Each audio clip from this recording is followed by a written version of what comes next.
पहलगाम येथे झालेला दहशतवाद्यांचा भ्याड हल्ला याचा सर्वप्रथम आम्ही निषेध करतो। खरं तर हा भारतीयावरचा हल्ला आहे, भारत देशावरचा हल्ला आहे।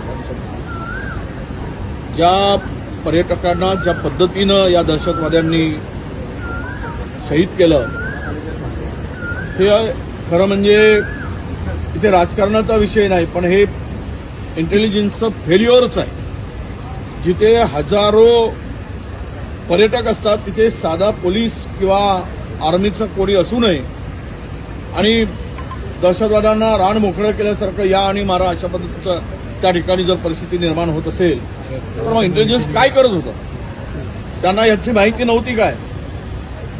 आणि आज संपूर्ण देशभरातील परदेशातील मोठा पर्यटकांचा लोंढा तिकडे जातोय, तर पुरेशी व्यवस्था करणं हे सुद्धा अनिवार्य होतं। ज्या पद्धतीनं या दहशतवाद्यांनी टार्गेट करून या देशाच्या संस्कृतीवर, या देशाच्या एकूणच जी काय आता स्टेटमेंट येत आहे, तो ते दहशतवादी हे धर्मांधपणे त्या ठिकाणी अमानुषपणे गोळीबार करताना आपल्याला सगळ्यांना बघितलं आहे। या संदर्भात जम्मू काश्मीरमधून जे हिंदूंचं पलायन होत होतं किंवा हिंदूंना तिथून अनेक हिंदूंना काश्मीर सोडावं लागलं, पंडितांना असेल किंवा हिंदूंना, परंतु त्यानंतर नोटबंदी झाली। नोटबंदीनंतर दहशतवाद संपेल अशा प्रकारच्या वल्गनाही त्या ठिकाणी केल्या गेल्या होत्या, पण अजूनही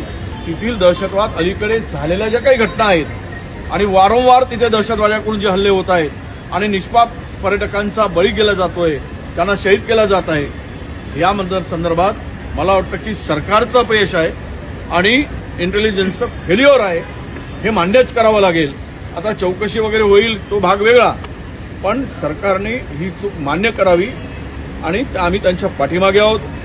संपूर्ण देश या संकटात सापडलेल्या कुटुंबाच्या पाठीमागे आहे। जे काही तिकडे पर्यटक आहेत त्यांना सुखरूप काढून त्यांच्या घरापर्यंत पोहोचवण्याचं काम व्हावं, यासाठी जे सहकार्य लागतं ते संपूर्ण सहकार्य जम्मू काश्मीर सरकार किंवा भारत सरकार करते आहे, परंतु अशा प्रकारची पुनरावृत्ती होऊ नये यासाठी मात्र ठोस पावलं सरकारनं उचलावं अशी आमची भूमिका आहे। धर्म विचारून मारलं गेलं असं म्हणतं आहे, माहिती मिळते, त्यातून कुठेतरी देशात दंगली करण्याचा प्रयत्न होतो हिंदूंचा। बघा, आता यामध्ये खोलवर आपल्याला जावं लागेल। मला मी सांगताना तेच बोललो की जिथे एवढा मोठा पहलगाममध्ये पर्यटकांचा त्याला मिनी स्वित्झर्लंड आम्ही म्हणतो आणि तिथे एवढ्या मोठ्या प्रमाणात पर्यटक जात असतील तर तिथे पुरेशी सुरक्षा ठेवणं हे सरकारचं काम होतं।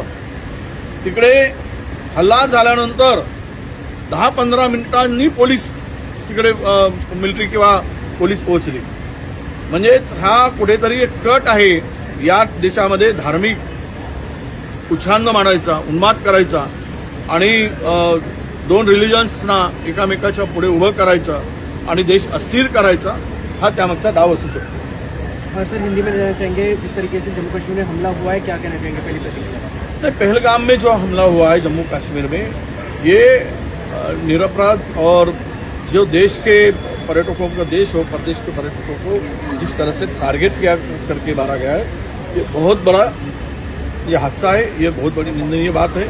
मैं यही कहूंगा कि इस तरह की घटना जो घटी तब ये इंटेलिजेंस क्या कर रहा था? पहलगाम ऐसा स्थल है कि जहाँ पे हजारों पर्यटक वहाँ पे जाते हैं, प्रदेश के भी जाते हैं, देश के भी जाते हैं, तो वहाँ पुलिस हो या मिलिट्री हो, उसका सुरक्षा की व्यवस्था होनी चाहिए थी।